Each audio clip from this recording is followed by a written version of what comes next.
Partai Komunis Indonesia atau PKI adalah sebuah partai politik yang dibentuk pada tanggal 23 Mei tahun 1914 dan dibubarkan pada tanggal 12 Maret tahun 1966.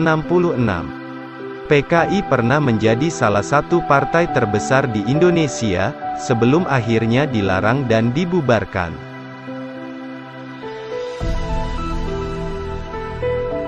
Terbentuknya PKI berawal dari sebuah organisasi bernama Indische Social Democratische Vereniging, yang disingkat ISDV. ISDV didirikan oleh seorang kaum sosialis Hindia Belanda, yang bernama Henk Sniffliet, pada tahun 1914. Sniffliet memiliki misi untuk menanamkan paham Marxisme-Komunisme terhadap perjuangan nasional Indonesia. Cara yang Sniffliet lakukan yaitu, dengan menyebarkan pemahamannya tersebut, melalui organisasi buruh kereta api di Semarang, pada Kongres ISDV di Semarang, 1920, nama organisasi ini diubah menjadi Perserikatan Komunis di Hindia, PKH. Semaun menjadi ketua dalam partai tersebut, dibantu Darsono sebagai wakil. Semaun sendiri merupakan salah satu tokoh penting dalam sebuah organisasi bernama Sarekat Islam. Di organisasi tersebut, Semaun juga berusaha untuk menanamkan paham komunis, yang kemudian menimbulkan perpecahan dua kubu, si merah, komunis, dan si putih, agamis. Pada tahun 1924, diadakan Kongres Komintern kelima, di mana hasil dari kongres tersebut adalah adanya pengubahan nama kembali menjadi Partai Komunis Indonesia, PKI. Pada tahun 1948, pemberontakan PKI Madiun terjadi karena dilatar belakangi oleh jatuhnya Kabinet Amir Syafruddin, yang tidak lagi didukung setelah kesepakatan Perjanjian Renville pada 1948. Dalam Perjanjian Renville, Belanda dianggap menjadi pihak yang paling diuntungkan, sedangkan Indonesia justru dirugikan.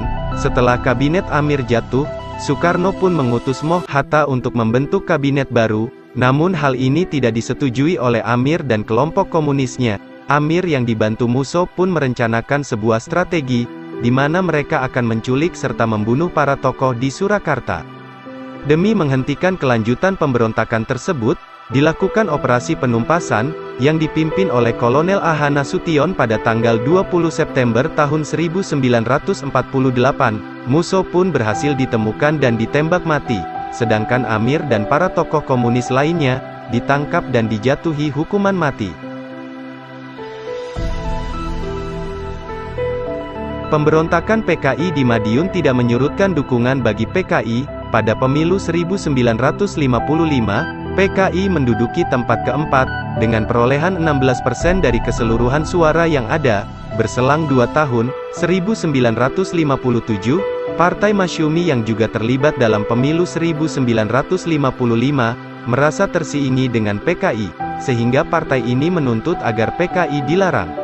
Tidak jauh dari peristiwa ini, dibentuklah Pemerintah Revolusioner Republik Indonesia, PRRI, yang difungsikan untuk menangkap ribuan kader PKI, di wilayah-wilayah yang mereka kuasai.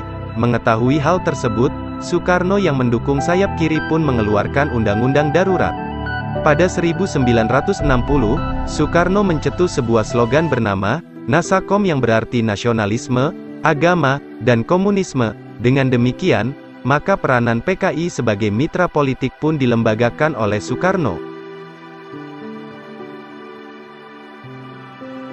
Bagi kalangan politik, kehadiran PKI sangat dirasakan, terutama menjelang peristiwa G30S, partai ini terasa semakin kuat. Para pesaing PKI pun merasa khawatir jika PKI akan memenangkan pemilu berikutnya. Sebab itu mulailah muncul gerakan-gerakan untuk menentang PKI. Gerakan tersebut dipelopori oleh Angkatan Darat. Pada Desember tahun 1964, Hairul Saleh dari Partai Murba, dibentuk oleh mantan pemimpin PKI, Tan Malaka, menyatakan bahwa PKI tengah mempersiapkan kudeta. Sebaliknya, D.N. Aidit selaku pemimpin PKI pada saat itu, meyakini Dewan Jenderal akan mengudeta Soekarno. maka Aidit bersama sejumlah personel Cakrabirawa menyusun rencana untuk menghadapkan Jenderal Angkatan Darat yang diduga ingin mengudeta Soekarno. Rencana itu gagal sebab, dalam pelaksanaannya pada tanggal 30 September dini hari, 6 jenderal terbunuh.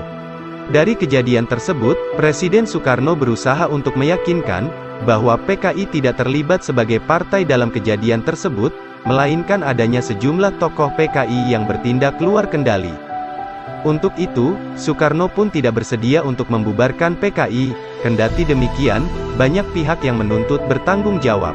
Setelah Soeharto mengambil alih kepemimpinan, ia membubarkan PKI dan menghabiskan 32 tahun kepemimpinannya untuk memusnahkan PKI, serta semua yang berkaitan dengan PKI.